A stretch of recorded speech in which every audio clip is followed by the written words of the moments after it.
You ask Tiger to calculate. This deals with linear inequalities with one unknown. The final result is n equal or smaller than -1. Let's solve it step by step. Group all constants on the right side of the inequality. Subtract 25 from both sides.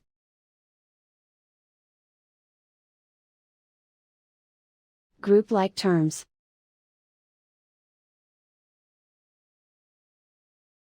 Simplify the arithmetic.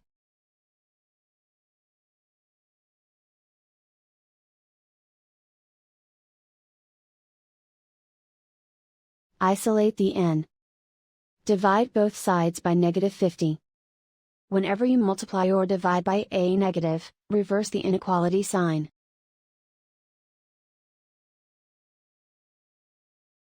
Cancel out the negatives.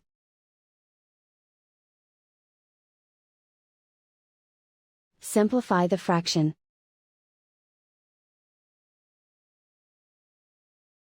Move the negative sign from the denominator to the numerator.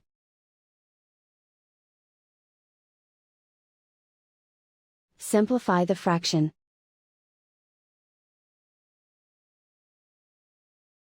Plot the solution on a coordinate grid. And so the final result is n equal or smaller than -1.